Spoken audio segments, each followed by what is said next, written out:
ناظرین گرامی قدر، آپ تمام کا خیر مقدم ہے۔ اس وقت ہمیں جوائن کیا ہے ARYQTV کے ناظرین نے بھی۔ آپ تمام کا خیر مقدم کرتا ہوں کہ آپ دنیا بھر میں جہاں جہاں اس وقت موجود ہیں اور ARYQTV کی براہ راست ٹرانسمیشن کو ملاحظہ فرما رہے ہیں، آپ سب کو اس نشریات میں خوش آمدید۔ اور ساتھ ہی ہمیں اس وقت ملاحظہ کیا جا رہا ہے ARY ڈیجیٹل USA اور ARY ذوق کے ناظرین بھی ہمارے ساتھ اس وقت تشریف فرما ہیں۔ آج ہمارے ساتھ اس نشست خاص میں احساس ٹیلی تھون کے اس پلیٹ فارم پر کچھ نگینے موجود ہیں، ایسی شخصیات کہ جو اب کسی تعارف کی محتاج نہیں ہیں، اور اس ٹرانسمیشن کا ناظرین محترم یہ ایک آخری دور کہلاتا ہے کہ گزشتہ 2 گھنٹے سے ہم اس ٹرانسمیشن کو پیش کر رہے ہیں اپنے ناظرین کے لیے، اور اب اس وقت ہمیں ARYQTV پر بھی براہ راست ملاحظہ کیا جا رہا ہے۔ میرے ساتھ تشریف فرما ہیں عالم اسلام کے انتہائی معروف معتبر عالم دین، انتہائی مشفقانہ اور خوبصورت گفتگو کرنے والی شخصیت حضرت علامہ مولانا مفتی احمد سعید نورانی صاحب۔ علامہ صاحب پھر ایک مرتبہ آپ کا خیر مقدم ہے اور آپ کو خوش آمدید کہتے ہیں، اور آپ کی گفتگو سے اکتساب فیض ہم کر رہے ہیں، یہ سلسلہ مزید آگے جاری رہے گا۔ ساتھ ہی تشریف فرما ہیں شوگر اسپیشلسٹ ہیں، اور آپ ہمارے ساتھ آج تشریف فرما ہیں جناب ڈاکٹر شکیل احمد صاحب۔ آپ کو اس نشست خاص میں ایک مرتبہ پھر خوش آمدید کہتا ہوں ڈاکٹر صاحب۔ اور طب کی روشنی میں، میڈیکل سائنس کی روشنی میں ڈاکٹر صاحب بڑی سیر حاصل گفتگو فرما رہے ہیں، اور ہم اس سلسلے کو مزید بھی آگے بڑھائیں گے۔ ساتھ ہی میرے بائیں جانب تشریف فرما ہے وطن عزیز پاکستان کے انتہائی خوش الحان، خوشگلو ثنا خان مصطفیٰ، اور حیدرآباد سے آج اس پروگرام میں شرکت کے لیے تشریف لائے جناب احمد رضا نیّر صاحب کو بھی میں خوش آمدید کہتا ہوں آج کے اس پروگرام میں تشریف لانے پر۔ اور ساتھ ہی ایک اور خوبصورت خوش الحان خوشگلو ثنا خان مصطفیٰ، اللہ رب العزت نے بہت ہی خوبصورت انداز ثنا خوانی سے آپ کو نوازا ہے، محمد سیف اللہ فیضی، آپ کو بھی خوش آمدید کہتے ہیں آج کی اس نشست میں اور اس کے تیسرے حصے میں۔ اور آپ کی ثنا خوانی سے بھی ہم اپنے قلوب کو حضور کے ذکر کی عظمتوں سے، برکتوں سے منور و مزین فرمائیں گے۔ ناظرین محترم، جہاں اسلام اپنے چاہنے والوں کو، اپنے ماننے والوں کو، اپنے پیرووں کو اس بات کی تلقین کرتا ہے کہ نیکی کرنی ہے، وہیں اس بات کی بھی تلقین کرتا ہے کہ نیکی میں سبقت لے جانی ہے۔ یہ نیکی کا وہ واحد مرحلہ ہے کہ جہاں اسلام مخاطب ہوتا ہے لوگوں سے کہ نیکیوں میں سبقت لے جاؤ، اور اس حوالے سے سورہ آل عمران کی آیہ مبارکہ ہے لن تنالوا البر حتی تنفقوا مما تحبون، کہ جس کا ترجمہ ہے اللہ رب العالمین ارشاد فرماتا ہے کہ جب تک تم کامل نیکی حاصل نہیں کر سکتے، کہ جب تک تم اپنے مال سے وہ حصہ کہ جو تمہیں انتہائی محبوب ہے اسے اللہ کی راہ میں خرچ نہ کر دو۔ تو ناظرین محترم، یہاں اسلام اس بات کا تقاضا کر رہا ہے، قرآن مجید فرقان حمید کی اس آیہ مبارکہ سے یہ پیغام ہے امت مسلمہ کو دیا جا رہا ہے کہ نیکیوں میں سبقت کرو، اور وہ نیکی کرو، وہ چیز اللہ کی راہ میں پیش کرو کہ جو تمہیں بہت زیادہ محبوب ہے اور جس چیز کو تم اپنے لیے بڑا محبوب جانتے ہو۔ حضرت ابو طلحہ رضی اللہ تعالی عنہ نے جب یہ سنا کہ یہ آیہ مبارکہ نازل ہوئی ہے تو آپ سرکار علیہ الصلوۃ والسلام کی خدمت اقدس میں حاضر ہوئے اور عرض کی یا رسول اللہ، میرا باغ بے رہا کہ جو مسجد نبوی کے بالکل سامنے موجود ہے، اور یا رسول اللہ آپ میرے باغ میں آتے ہیں اور میرے باغ کا پانی بھی نوش فرماتے ہیں، یا رسول اللہ یہ باغ مجھے انتہائی محبوب ہے، میں اسے اللہ کی راہ میں پیش کرتا ہوں۔ یہ سن کر آپ صلی اللہ علیہ وآلہ وسلم نے تبسم فرمایا اور آپ کے چہرے پر خوشی کے آثار نمودار ہوئے۔ آپ نے فرمایا کہ اے ابو طلحہ، یہ بہترین صدقہ ہے تمہاری جانب سے۔ اس کے بعد حضرت ابو طلحہ فرماتے ہیں یا رسول اللہ اس باغ کو آپ جیسے چاہیں اسلام کی راہ میں، اسلام کے ماننے والوں کے لیے، ان لوگوں کے لیے کہ جو ضرورت مند ہیں، مسکین و نادار ہیں اور کم آمدنی والے ہیں، یا رسول اللہ ان سب کے لیے اس باغ کو میں وقف کرتا ہوں، یا رسول اللہ اسے استعمال فرمائیے۔ حضور نے فرمایا کہ بہتر یہ ہے کہ تم اس باغ کو اپنے ان ضرورت مند رشتہ داروں میں برابری کی بنیاد پر تقسیم کر دو کہ جو تمہیں محسوس ہوتا ہے کہ ضرورت مند ہیں۔ اور ایک روایت میں آتا ہے کہ حضرت ابو طلحہ رضی اللہ تعالی عنہ نے اس باغ کو اپنے چچا زاد بھائیوں میں برابری کی بنیاد پر تقسیم فرما دیا۔ ناظرین گرامی قدر، احساس ٹرسٹ ایک بہت ہی عظیم مشن لے کر آگے بڑھ رہا ہے، چل رہا ہے، اور آپ سے درخواست کر رہا ہے کہ قدم سے قدم ملا کر ہمارے ساتھ اس کار خیر میں، اس نیکی کے کام میں، کہ جہاں مطلوب و مقصود یہ ہے کہ اللہ کی مخلوق کی خدمت کی جا سکے. اور ہمارے علماء اکرام کی زیر نگرانی احساس ٹرسٹ کے بانیان نے، اس کی ٹیم نے اس اماؤنٹس کے ایک پرچے کو ترتیب دیا ہے کہ جس ڈیٹیل کو میں آپ کے سامنے پیش کرنا چاہتا ہوں. اگر آپ فدیہ ادا کرنا چاہتے ہیں ماہ رمضان المبارک کی ان ساتوں میں تو 150 گریٹ بریٹن پاؤنڈز اور 240 US ڈالرز میں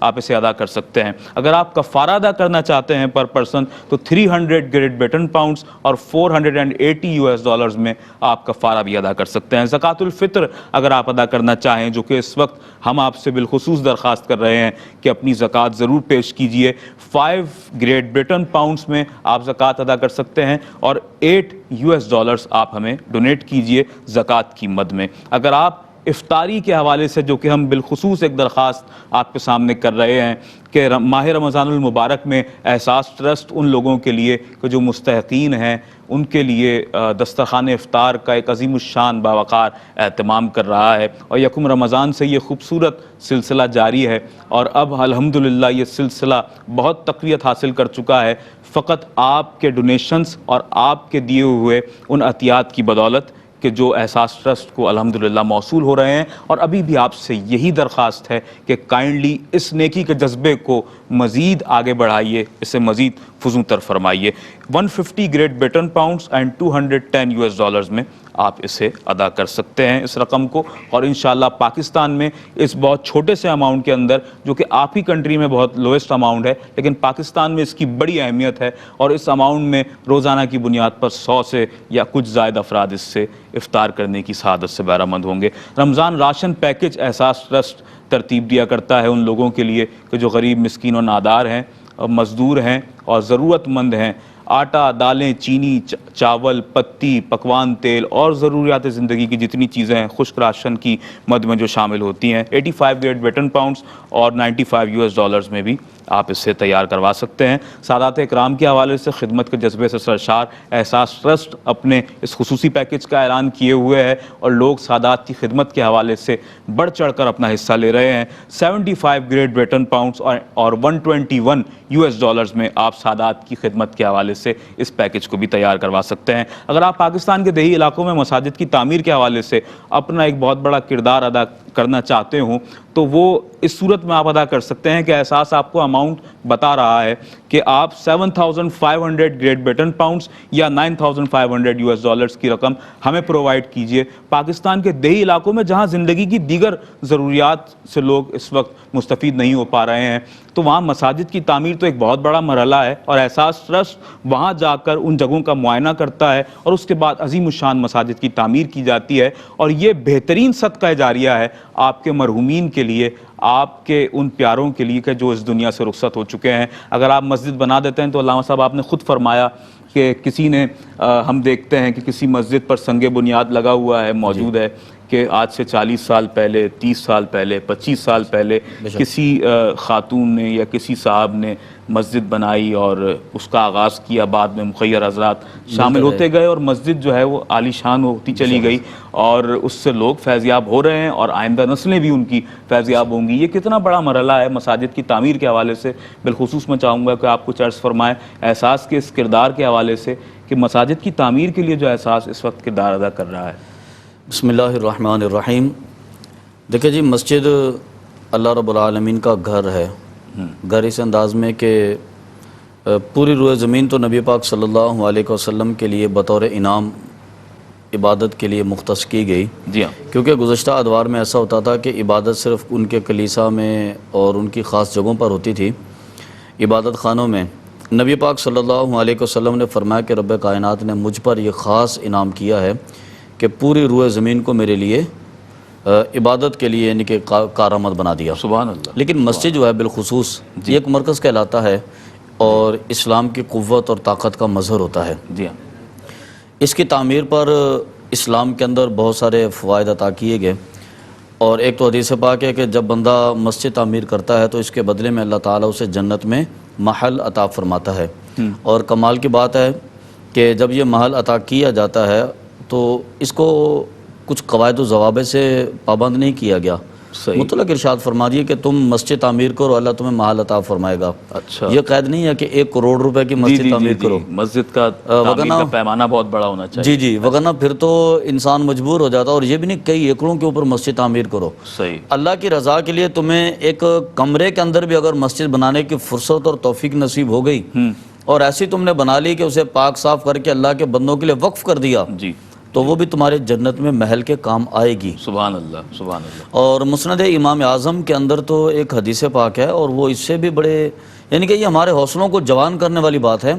فرمایا کہ جس نے ایک اینٹ بھی اللہ کی رضا کے لیے مسجد میں لگا دی، اللہ اسے یہ اجر دے گا کہ جنت میں محل عطا فرمائے گا۔ سبحان اللہ۔ یہ خلوص کی بنا ہے، دیکھ لیجیے آپ کہ یعنی کہ اللہ رب العالمین نے سے یہ مختص نہیں کیا، وگرنہ پھر ایک مجبور بے کس نادار آدمی یہ عرض کرتا ہے کہ رب ذوالجلال نہ میرے پاس کروڑوں روپے موجود ہیں اور نہ میں کروڑوں روپے کی تعمیر کر سکتا ہوں، اربوں روپے کہاں سے خرچ کروں گا۔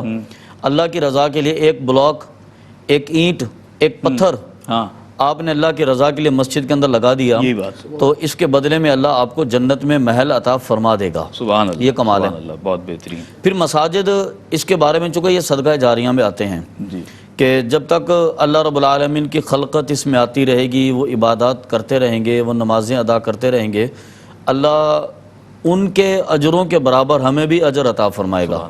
کیونکہ یہ ایک اسلام کا نظام ہے کہ اگر لوگوں کے لیے شریعت کے کسی عمل پر یا نیکی کے کسی عمل پر آپ نے ایک راستہ کھول دیا، ان کے لیے اسباب پیدا کر دیے، جی، اللہ آپ کو بھی اتنا اجر عطا فرمائے گا جتنا ان کو عطا فرمایا۔ سبحان اللہ۔ مقولہ ہے نا بڑا معروف، الدال علی الخیر کفاعلہ، کہ بھلائی کے کاموں پر اسباب پیدا کرنے والا اس کے کرنے والے کی طرح ہوتا ہے۔ سبحان اللہ۔ اب آپ ایک تصور میں سوچئے ذرا، ہم تو بڑے گناہ گار آدمی ہیں، نہ تو ہم نے اتنا صدقہ و خیرات کیا، اور ہماری نمازیں تو خیر وقت گزارنے کے لیے ہوتی ہیں۔ جی ہاں، آپ تصور کریں کہ اگر اللہ نے یہ توفیق دے دی، ہم نے ایک مسجد تعمیر کر دی، اس کے بعد لوگ آتے رہیں گے، نمازیں پڑھتے رہیں گے، وہ کس خلوص والا بندہ ہوگا۔ جی ہاں، جیسا کہ ایک روایت کے اندر آتا ہے نا کہ ایک جگہ پر اگر دعا کی جائے اور اس میں 40 افراد ایک جگہ پر جمع ہو جائیں تو ان میں سے کوئی ایسا بندہ ہوتا ہے کہ جس کی آمین اللہ رب العالمین کی بارگاہ میں مقبول ہوتی ہے۔ جی بالکل۔ تو آپ تصور کریں کہ ان 40 افراد میں سے یقیناً پھر ایک بندہ ایسا بھی ہوگا جس کا سجدہ رب کائنات کی بارگاہ میں مقبول ہوگا، سبحان اللہ۔ جس کی دعا رب کائنات کی بارگاہ میں مقبول ہوگی۔ اگر ہم نے اللہ کی رضا کے لیے مسجد بنا دی، رہتی دنیا تک یہ مسجد قائم رہے گی، اور اس کے اندر ایسے افراد آئیں گے جو اللہ کی بارگاہ میں مقبول ہوں گے، تو پھر ہمیں اللہ کتنا اجر عطا فرمائے گا۔ ماشاءاللہ، بہت ہی خوبصورت گفتگو فرما رہے ہیں علامہ صاحب۔ اور ناظرین محترم، مسجد یہ وہ جگہ ہے، یہ وہ مقام ہے کہ جس کے متعلق آقا دو عالم صلی اللہ علیہ وآلہ وسلم نے ارشاد فرمایا کہ روئے زمین پر سب سے زیادہ متبرک مقام، سب سے زیادہ بہترین جگہ کرۂ ارض پر اگر کوئی موجود ہے تو وہ مسجد ہے۔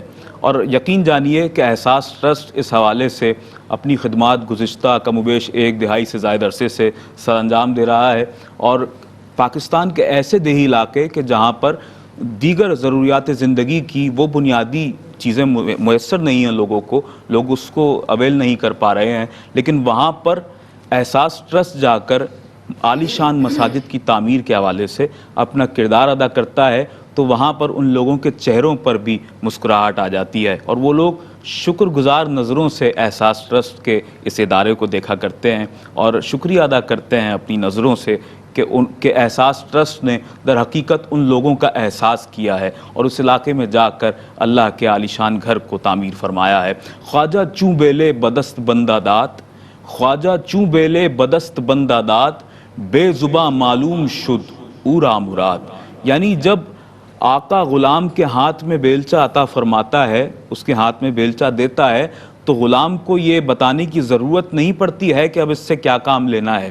غلام کو اس بات کا بخوبی اندازہ ہوتا ہے کہ اب مجھے مزدوری کرنی ہے، اور احساس ٹرسٹ کے ہاتھوں میں اسی ایک یوں کہہ لیجئے کہ ایک مشن کا ایک بیلچہ موجود ہے۔ فلاح انسانیت کی خدمت سے سرشار ہو کر احساس ٹرسٹ اس وقت جو اپنا کردار ادا کر رہا ہے، پوری دنیا میں لوگ اس وقت احساس کے اس کردار کو سراہ رہے ہیں اور قدر کی نگاہ سے دیکھ رہے ہیں۔ ہمارے ساتھ موجود ہیں جناب ڈاکٹر شکیل احمد صاحب۔ ڈاکٹر صاحب، آپ سے ہم گزشتہ جب سے اس پروگرام کا آغاز ہوا 2 گھنٹے سے ہم میڈیکل سائنس کی روشنی میں یہ جاننے کی کوشش کر رہے ہیں کہ شوگر بیسکلی انسان کی زندگی پر یہ جو بیماری ہے اس کے کیا انتہائی منفی اثرات مرتب ہوتے ہیں.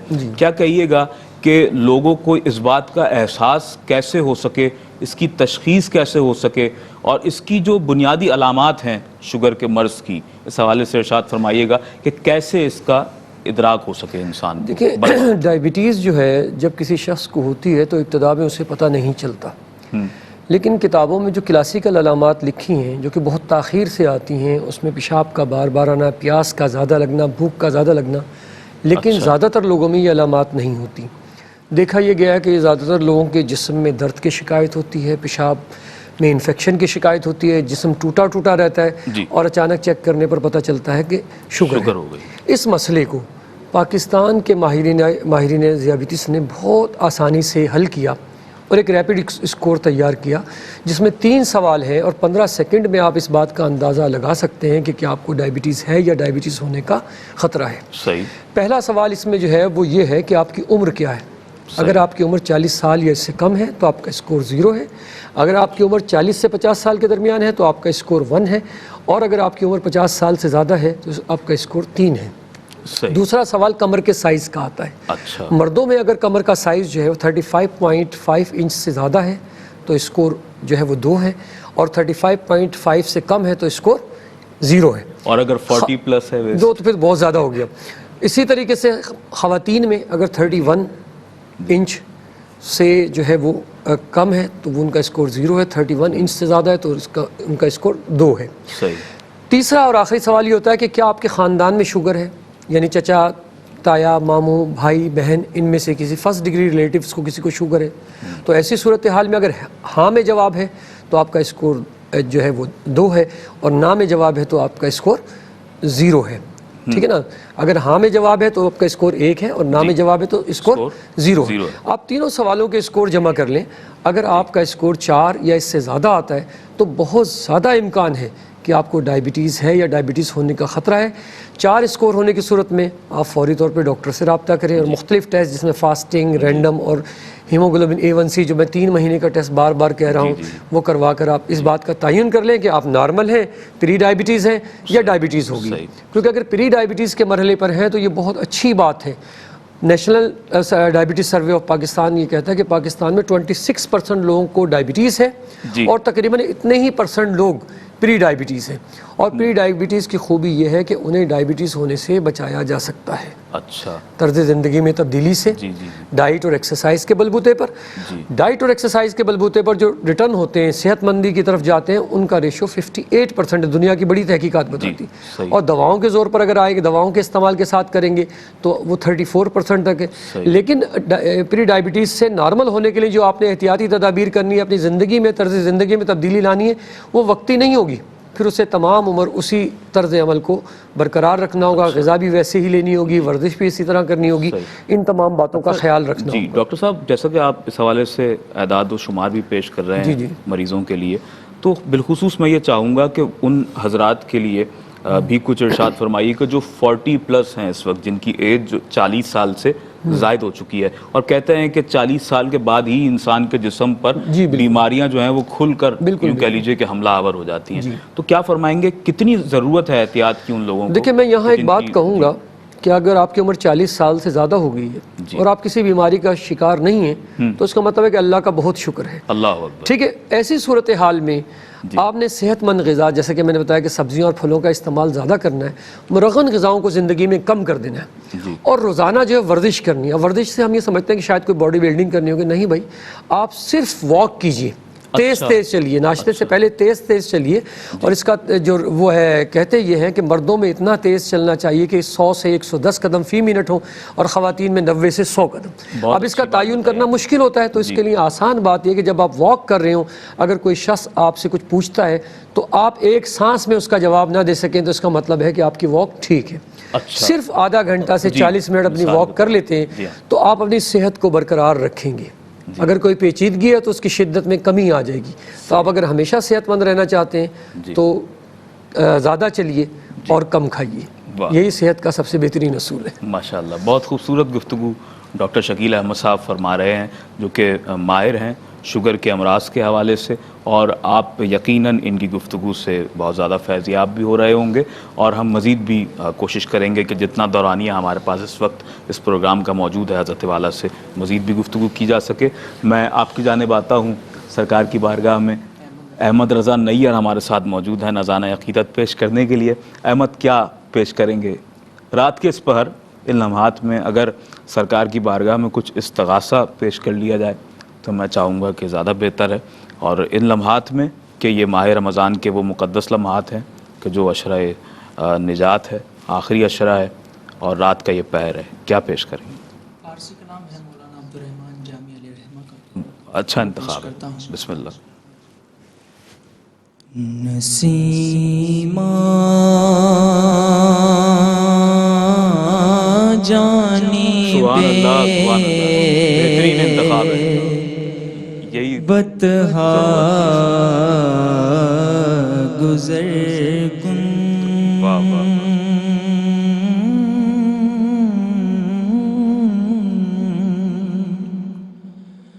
نسیمہ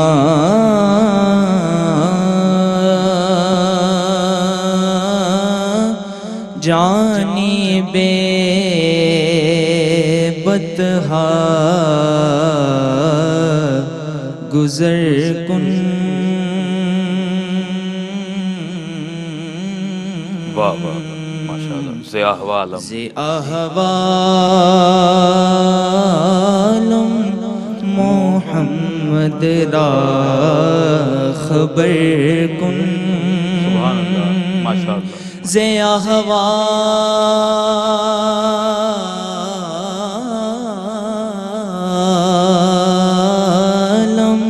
محمد را خبر کن، ماشاء اللہ، ماشاء اللہ، ببرے جان مشتاق دراں جا،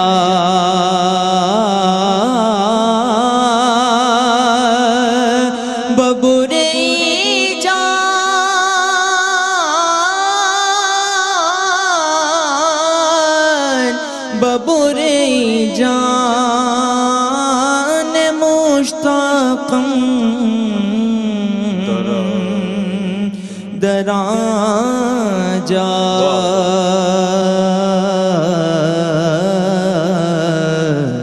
فدائے روضہ خیر البشر کن، فدائے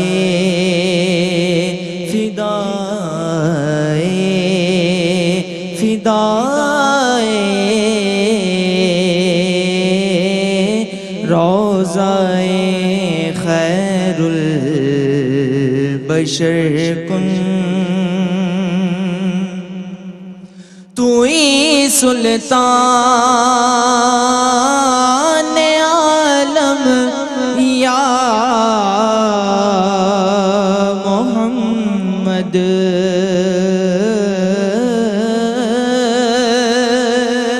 تو ہی سلطان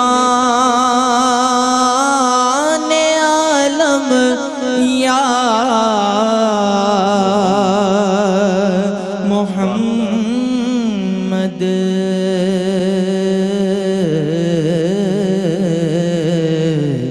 زیروے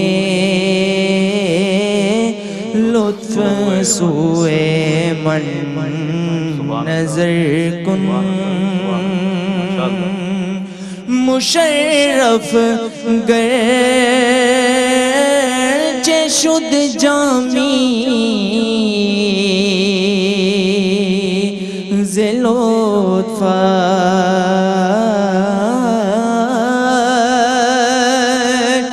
مشرف گرچہ شد جامی ز لطف، خدایا ای کرم بارے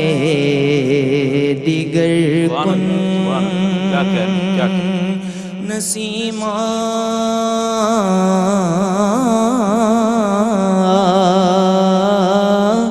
جانی بے بدہا ماشاءاللہ ماشاءاللہ ماشاءاللہ ماشاءاللہ.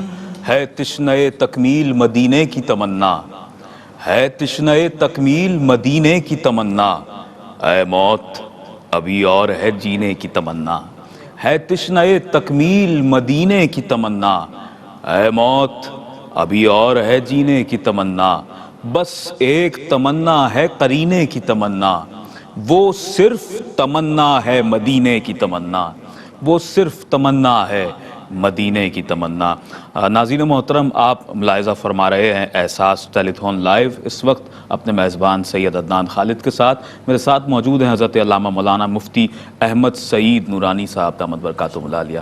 علامہ صاحب، ہم آج احاطہ کرنے کی کوشش کر رہے ہیں اس مضمون کا کہ خلق خدا کی خدمت کے حوالے سے کیا احسن اقدامات کیے جانے چاہیے، اور بحیثیت مسلمان اور بحیثیت معاشرے کا ایک ذمہ دار فرد ہمیں کس قدر اس بات کی احتیاط کرنی چاہیے کہ ہم لوگوں کی مالی مدد و معاونت کے لیے ہمیں کسی کو یہ کہنا نہ پڑے، ہم خود آگے بڑھ کر اس کو اپنی ذمہ داری جانتے ہوئے اس ذمہ داری کو پورا کریں، اور اپنے اطراف میں بھی، اور جہاں مقصد بہت بڑا ہے اور احساس ٹرسٹ لوگوں کو یہ بتا رہا ہے کہ بخل کے کانٹوں کو نکال پھینکنا ہے اور سخاوت کے پھول بانٹنے ہیں لوگوں میں، تو آپ ان لمحات میں کیا کہیں گے لوگوں کو کہ کس طرح کس انداز سے اسے اپنی ذمہ داری جانتے ہوئے یہ تمام کار ثواب کرنا چاہیے؟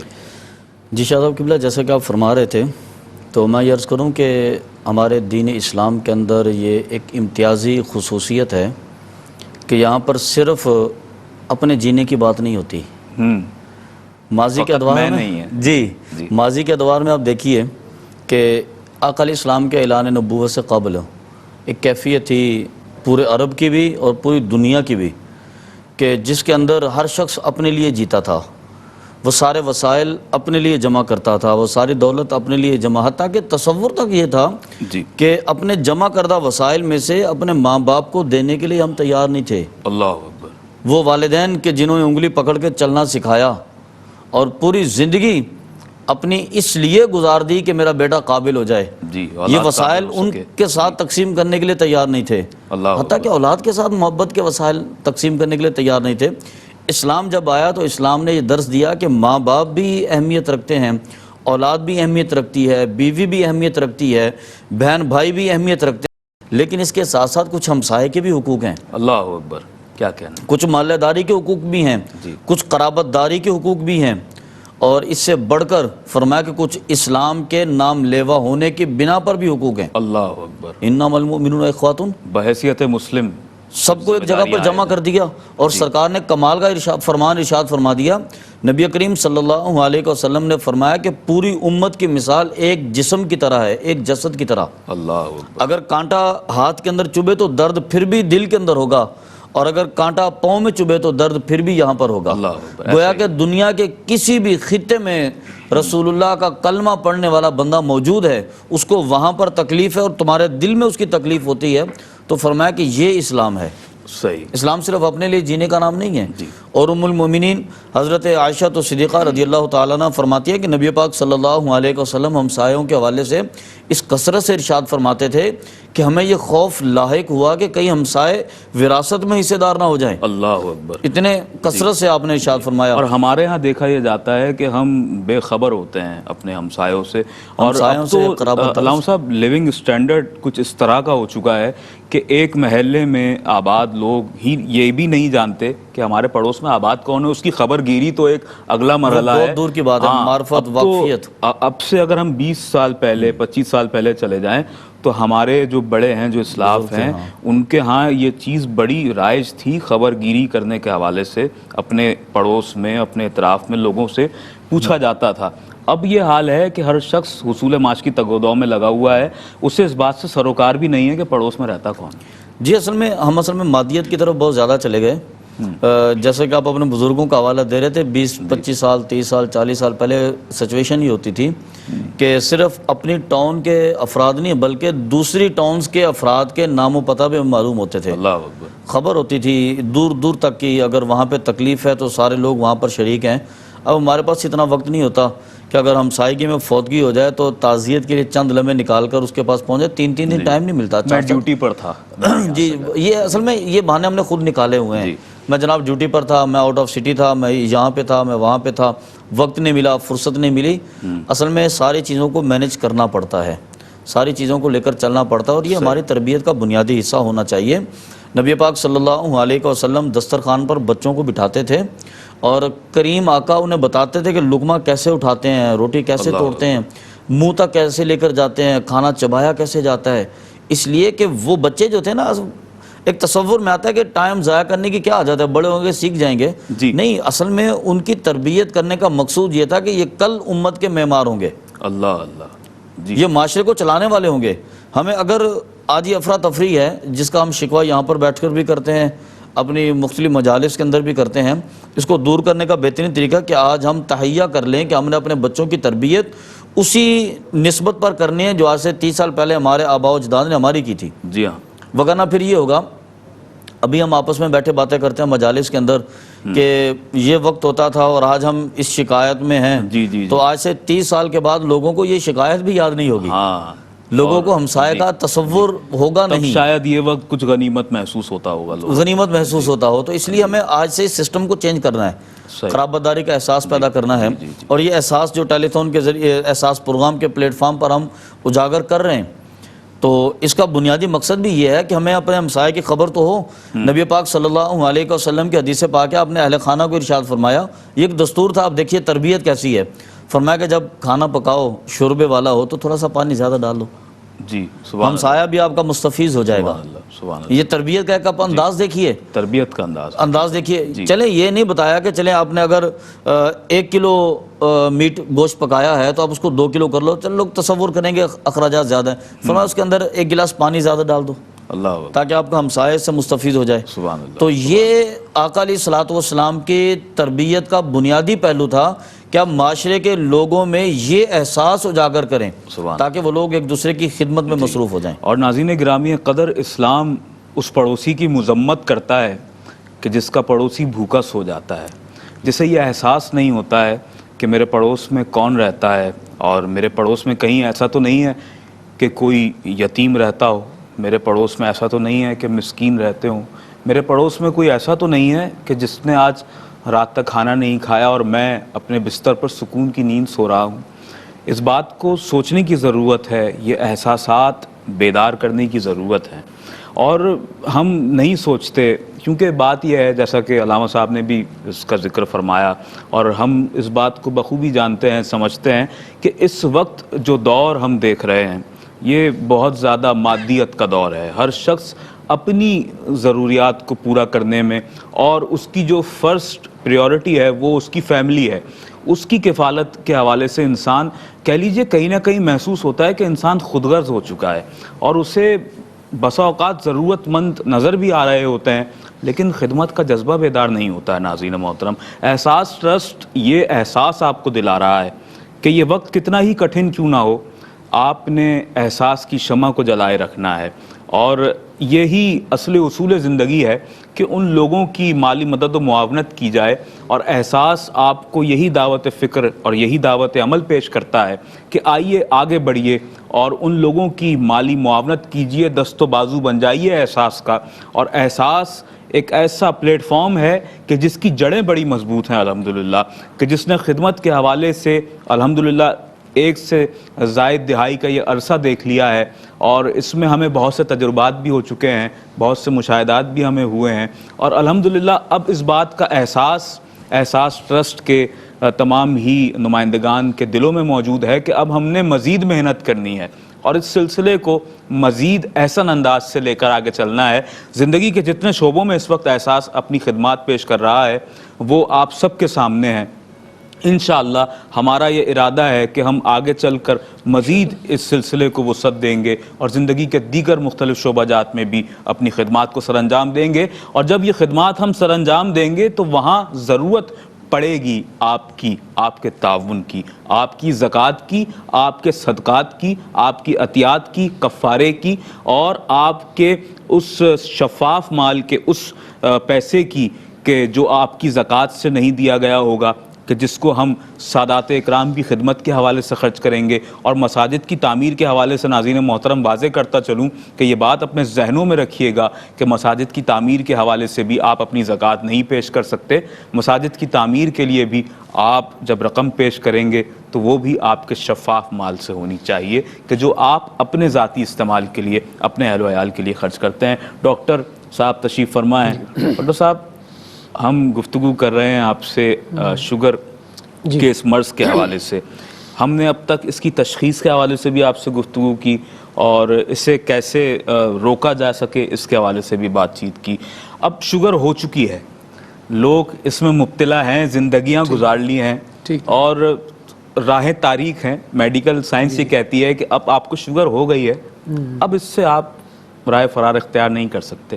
اب ایک صورتحال ہے، وہ یہ ہے کہ احتیاط کیجئے، احساس کیجئے اور احتیاط کیجئے۔ تو آپ کیا کہیں گے کہ کیسے احتیاط کی جائے اور کتنی کی جائے؟ اب شوگر جب ہو گئی نا، پتہ ہی نہیں ہوتا لوگوں کو کہ کن معاملات میں احتیاط کی دیکھیں جائے۔ شوگر ہو گئی ہے اب آپ نے، تو جو احتیاط کرنی ہے وہ کرنا یہ کہ آپ نے شوگر کے کنٹرول کو اس طرح رکھنا ہے کہ وہ آپ کا جو میٹابولک کنٹرول ہے، اب میٹابولک کنٹرول سے کیا مراد ہے؟ آپ کا بلڈ پریشر، آپ کی کولیسٹرول، آپ کا وزن اور شوگر تینوں نارمل یا نارمل کے قریب رہیں۔ تو ریسرچ یہ بتاتی ہے کہ اگر کوئی شخص ایسا طریقہ اختیار کرتا ہے کہ اس کی شوگر، اس کی بلڈ پریشر، اس کی کولیسٹرول اور اس کا وزن نارمل لیول کے قریب رہتا ہے تو ایسے لوگوں میں ڈائبٹیز کے کمپلیکیشن پیدا نہیں ہوتے ہیں، ٹھیک ہے، یا ہوتے ہیں تو بہت زیادہ تاخیر سے ہوتے ہیں، اور تاخیر سے ہوتے ہیں تو ان کی جو پیش رفت ہوتی ہے بہت سست ہوتی ہے۔ اچھا، تو آپ نے اپنے کنٹرول کو اچھا رکھنا ہے، پیچیدگیوں سے بچنا ہے، بد پریزیاں کم سے کم کرنی ہے، ٹھیک ہے، انسان ہے، کبھی ہو جاتا ہے، کوئی مسئلہ نہیں، لیکن موسٹ آف دا ٹائم جو آپ کا ڈاکٹر آپ کو بتاتا ہے اس غذا پر، اس ورزش پر، ان دوائیوں کو باقاعدگی سے لینا ہے۔ تو میں نہیں سمجھتا کہ ڈائبٹک پیشنٹ کو کوئی مسئلہ ہو، وہ بھی صحت مند افراد کی طرح اچھی زندگی گزار سکتا ہے۔ اور ہم دیکھتے ہیں کہ بہت سے لوگوں نے اس حوالے سے بڑا فوکس کیا ہوا ہے، بالکل بالکل، اور انہیں دیکھ کر بھی نہیں لگتا کہ انہیں شوگر ہے جب تک کہ وہ خود نہ بتائیں۔ بالکل، اور بہت سے ایسے لوگ ہیں کہ جنہیں شوگر ہو جاتی ہے اور احساس تک نہیں ہوتا ہے۔ اچھا، اس میں جیسا کہ آپ نے عرض کیا کہ وزن کا بھی بڑا تعلق ہے، بالکل۔ تو ڈاکٹر صاحب ہمیں وزن کے حوالے سے اپنے کن باتوں کا جو ہے وہ کن باتوں کو ملحوظ رکھنے کی ضرورت ہے کہ انسان کا وزن جو ہے وہ بے اعتدالی کی طرف نہ جائے اور غیر ضروری طور پر وزن نہ بڑھے؟ دیکھیں یہ بڑا ایک بنیادی ہمارے ہاں جو ہے وہ سافٹ ڈرنک کا استعمال جو ہے وہ بہت زیادہ ہے، صحیح، فاسٹ فوڈ کا استعمال بہت زیادہ ہے، کاربوہائیڈریٹ نشاستیں والی غذائیں جو ہیں ان کا استعمال تھوڑا کم ہونا چاہیے، یا ایسی غذائیں ہونی چاہیے استعمال کرنی چاہیے جن میں ریشے زیادہ ہوں، اچھا، فائبر ہائی فائبر ڈائٹ ہو، جی ٹھیک ہے نا۔ جیسے کہ میں تلبینہ کی بات کر رہا تھا، بہترین غذا ہے، ٹھیک ہے نا۔ جو ہوتی ہے جو کا آٹا، جو کا دلیا، یہ بہت اچھی چیز ہے، آپ اس کا استعمال کریں، ٹھیک ہے نا۔ فاسٹ فوڈ کو استعمال کرنا چلیں، کبھی کبھار آپ چکھنے کے لیے استعمال کر لیں، لیکن اسے روٹین نہ بنائیں۔ اگر ان کو روٹین بنا لیا جائے، ان چیزوں کو، مرغن غذاؤں کو، فاسٹ فوڈ کو، سافٹ ڈرنک کو، اور خاص طور پر یہاں میں میسیج دینا چاہوں گا جو انرجی ڈرنکس آتے ہیں، we need not energy drinks. Energy drinks بہت زیادہ خراب ہوتے ہیں، بہت زیادہ نقصان دہ ہوتے ہیں، جن کو میں مطلب ہے کہ یہاں پر چونکہ ٹائم نہیں ہے وضاحت سے نہیں بتا سکتا، لیکن ہمیں ان کا استعمال ہرگز نہیں کرنا چاہیے۔ سادہ کھانا جو گھر میں بنتا ہے وہ کھانا چاہیے، بازاری کھانوں سے تھوڑی احتیاط کرنی چاہیے، تو ہم موٹاپے سے خاصی حد تک بچ سکتے ہیں اور ورزش، اور یہ بہت مشکل بھی ہے۔ ناظرین محترم، احساس ٹرسٹ شمع احساس کو روشن کیے ہوئے ہے، اور ہم نے آج اس سلسلے کو، اس خوبصورت پلیٹ فارم کو آراستہ کیا اور دنیا بھر میں اپنے ناظرین کو اس جانب متوجہ کیا کہ احساس کیجئے ان لوگوں کا کہ جو در حقیقت آپ کی مالی معاونت کے طلبگار ہیں اور آپ سے اپنی نظروں سے درخواست گزار ہیں۔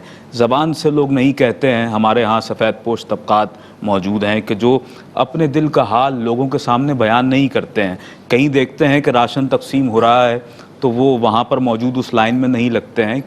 کیونکہ ہمارا غریب آدمی اس بات سے ڈرتا ہے کہ کہیں اس کی تصویر نہ کھینچ لی جائے, کہیں اس کی مووی نہ بنا لی جائے. احساس ٹرسٹ الحمدللہ اس حوالے سے یہ بھی احساس کرتا ہے کہ کسی کے کردار کو نہ دکھایا جائے, بلکہ ہم خدمت پر یقین رکھتے ہیں اور خدمت کے جذبے سے سرشار ہو کر لوگوں کے لیے اپنی خدمات کو پیش کرتے ہیں. احساس ٹرسٹ کے دسترخوان الحمدللہ یکم رمضان سے آراستہ کیے جا رہے ہیں, اور الحمدللہ آپ نے کہیں نہیں دیکھا ہوگا کہ احساس اس سے بہت زیادہ آویزاں کر رہا ہے, بلکہ ہم خدمت پر یقین رکھتے ہیں.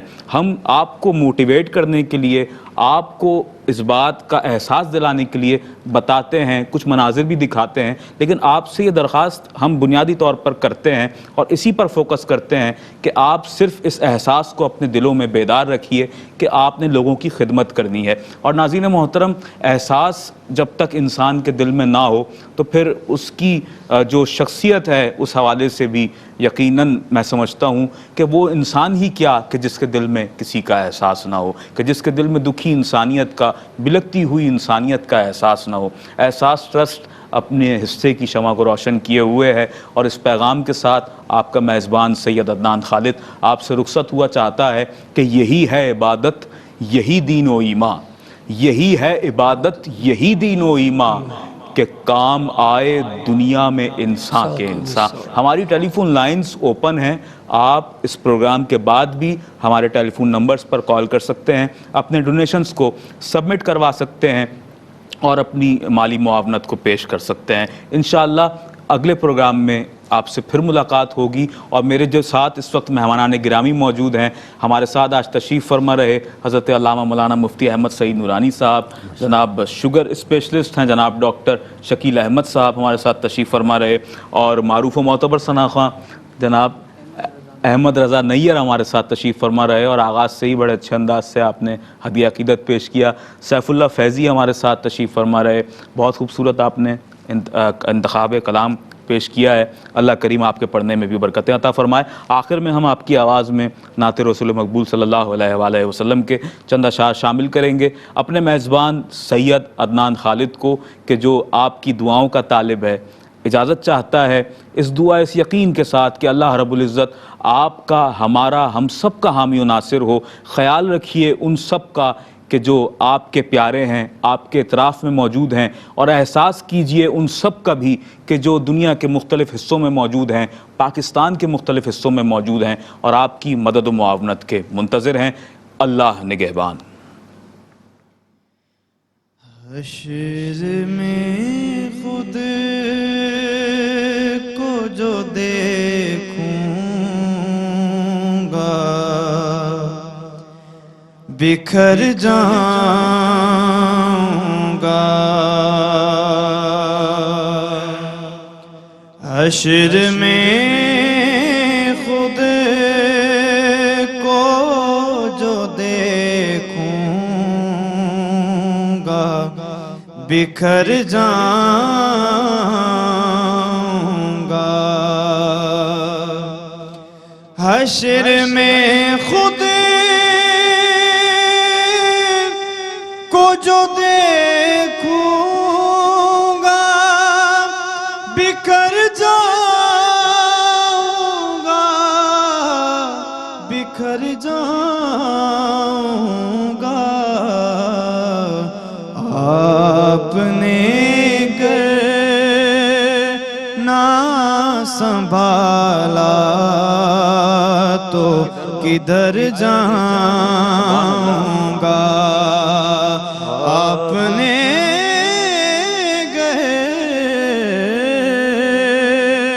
نہ سنبھالا تو کدھر جاؤں گا. میرا سر آپ کی دہلیز کے لائق تو نہیں. میرا سر آپ کی دہلیز کے لائق تو نہیں، خاک بن کر تیرے قدموں میں بکھر جاؤں گا، خاک بن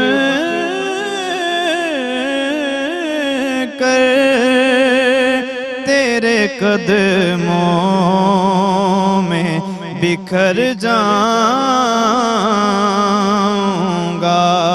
اور بڑا ہی خوبصورت شعر جو مجھے لگتا ہے، مجھے کو بس اپنے ہی قدر